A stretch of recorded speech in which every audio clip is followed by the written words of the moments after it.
தொடர்ந்து நம்ம lockup death எதிராக போராடிக்கிட்டு இருக்கோம். சமீபத்தில் நடந்த லாக்அப் டெத் எப்படி பாக்குறீங்க நீங்க? உத்தரவுக்கு எதிரான கூட்டு இயக்கத்தின் சார்பாக பேசுகிறேன்.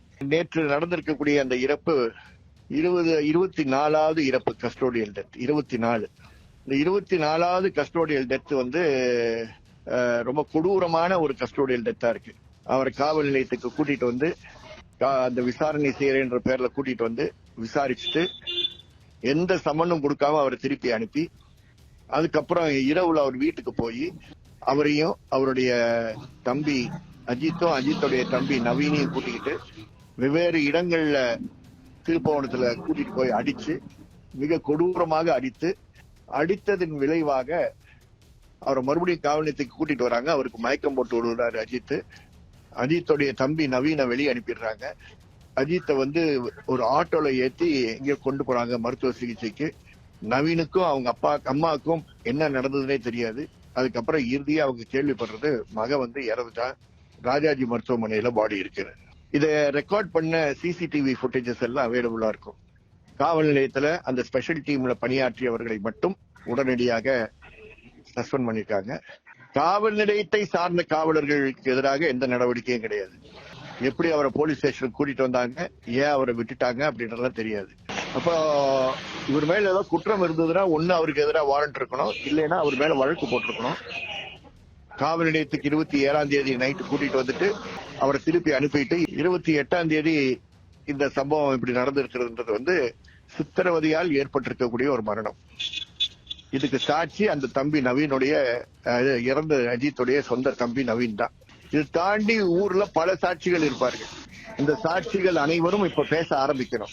ஆனா குடும்பம் விலைக்கு வாங்கப்பட்டிருக்கு என்ற விமர்சனத்துக்கு உள்ளாக்கப்பட்டிருக்கிறார்கள்.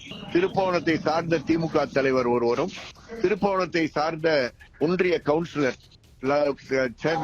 ஒன்றிய சேர்மன் காங்கிரஸ் கட்சியை சார்ந்த ஒருவரும் இதுல முன்னின்று காவல்துறைக்கு தெரிந்தே பேச்சுவார்த்தையில் ஈடுபட்டு இந்த குடும்பம் எந்த நடவடிக்கை எடுக்க மாட்டார்கள் என்று சொல்லி 50 லட்சம் ரூபாய் பேசியிருப்பதாக பேச்சு.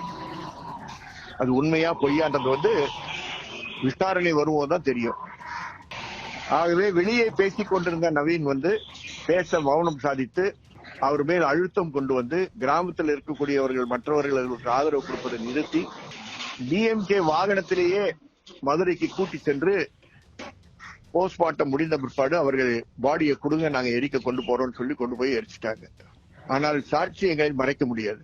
திருப்பவனத்துடைய ஜுடிஷியல் மேஜிஸ்ட்ரேட் என்கொயரி நடத்தி கொண்டிருக்கிறார். ஜுடிஷியல் மேஜிஸ்ட்ரேட் அந்த பாடி வைத்து சாட்சிகளை விசாரித்திருக்கிறார், சாட்சிகள் பேசியிருக்கிறார்கள்.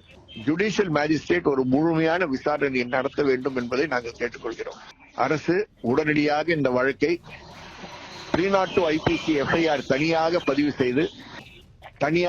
செய்து இந்த 6 சஸ்பெண்டட் போலீஸ் ஆபீசர்ஸ் அதுல குற்றவாளிகளாக்கி இந்த வழக்கை சிபிசிஐடிக்கு ஒப்படைத்து இந்த 6 பேரை உடனடியாக கைது செய்ய வேண்டும், கைது செய்து விசாரணை நடத்த வேண்டும் என்பதுதான் எங்களுடைய வேண்டுகோள்.